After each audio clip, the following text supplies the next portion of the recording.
It's always kind of interesting when you see these shifts in the way big companies and political figures interact with each other, Yeah. especially when those shifts involve, pretty substantial financial contributions. Uh-huh. Like recently, there's been kind of a buzz around all these companies that, were maybe previously pretty critical of Donald Trump, Right. now like donating to his political efforts. Yeah. Even though like he doesn't officially have a campaign going on yet, Yeah. or to like his inaugural fund and stuff. And Yeah. it just kind of makes you want to dig a little deeper and be like, okay, what's the strategy here? Absolutely going on. Right. Yeah, that's exactly what we're going to explore today. Okay. Um, we've been looking into some recent reports, and there's one in particular from The Guardian, which is an international publication Okay. that offers a particularly insightful take on these corporate donations. Okay, cool. Our goal, as always, is to kind of get beyond just what we see at the surface level and really try to understand what are the core motivations driving these decisions. Yeah. And what does this actually mean for you Right. at the end of the day? Yeah. So Yeah. initially, like one of the things that a recent YouTube commentary pointed out was that, maybe these companies are just trying to avoid any sort of future repercussions. Mm-hmm. Like they're thinking, okay, well, if Trump gets back into office, Right. we don't want to be in a vulnerable position. Right. So it's almost like a preemptive move to kind of stay off of, a potential enemy list. Yeah, that's certainly a plausible aspect of this, right? Yeah. Like wanting to mitigate any potential risks Exactly. and just ensure that their operating environment is as smooth as possible. Yeah. Exactly. However, now this report from The Guardian kind of points us to a potentially bigger reason. Okay. And that has to do with financial incentives that are tied to tariffs. Tariffs. Okay. So for anyone who, needs a quick overview, how do tariffs actually function within like the U.S. economic system? Sure. So basically, tariffs are just taxes on goods that are imported into a country. Okay. But what The Guardian report highlights as particularly relevant here is that there's this provision that allows U.S. companies to apply for exemptions from these tariffs. Okay.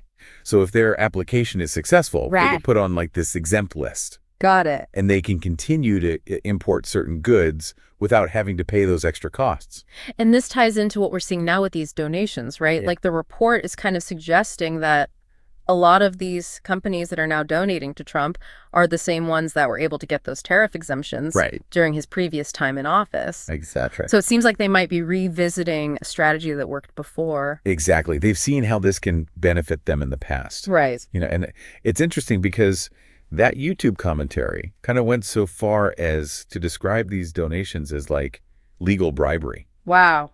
Now, obviously, the legality of it isn't really in question here, but it definitely makes you think about, how corporate money can influence political and economic decisions. Yeah, for sure. And The Guardian really leans into this whole idea of companies kind of preparing for these potential tariff increases. Mhm. Like the YouTube commentary referenced this analysis from their reporting that U.S. firms are bracing for impact. Yeah.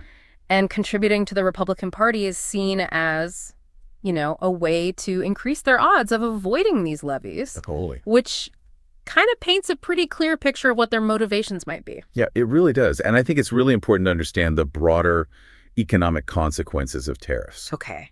Because while the initial intention might be to like influence trade with other countries like, Canada, Mexico, China, places like that, Mm-hmm.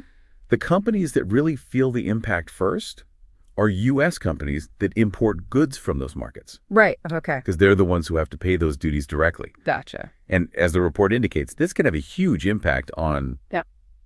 Their profitability, Yeah. how competitive they are. Yeah, which makes it completely understandable why there's this huge effort to secure those exemptions. Right. The YouTube source mentioned that during Trump's first term, there were thousands of companies applying for these exemptions. Wow. So that really highlights like how concerned everyone is about the financial burden of these tariffs Yeah. and how competitive it is to actually get relief. Exactly. And not every company that applied for an exemption got one. Right. So naturally, they're going to look for any advantage they can get. Of course. And the YouTube commentator had a pretty blunt assessment of how they think future exemptions might be decided. Oh, really? Basically say it's going to come down to who can kiss Donald Trump's ass the most. Wow. Okay, so this is where it gets really interesting for me. Okay. And where it really affects like the average person. Mhm. the listener here. Right. Because even if these companies are successful in getting these tariff exemptions through these donations, Right. there's no guarantee that those cost savings are going to trickle down to us as consumers. In fact, the report actually said that during the previous Trump administration, many companies that got exemptions, they still raised their prices. That's a really important point because what an exemption does is it basically increases a company's profit margin. Okay. So instead of taking that money that they saved and lowering prices for the consumer, Right. they might just decide to keep that extra profit for themselves. So it's kind of like on one hand, you've got these corporate actions that are aimed at, legally mitigating their own expenses. Mhm. But then on the other hand, the consumer might not actually see any reduction in prices. Right. And they could even continue to face those rising costs. Exactly. So it's kind of like a lose-lose. Yeah, potentially. Okay, so just to recap the potential outcome here. Okay. Companies are donating to political campaigns, and it seems like their goal is to influence decisions about tariffs. Right. They might be successful in getting those exemptions, which would mean, big financial benefits for them. Yeah. But for the average consumer, like you listening right now, you might not see any of those benefits in the form of lower prices. Right.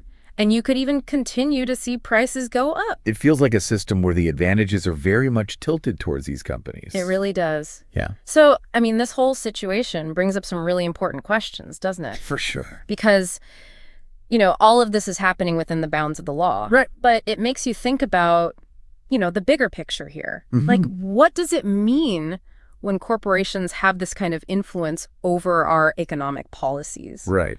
Is this really a system that's working for everyone, or is it just benefiting a small group of, well-connected entities? That's the million-dollar question, isn't it? It really is. Yeah. And it's something that I think we all need to be thinking about very carefully.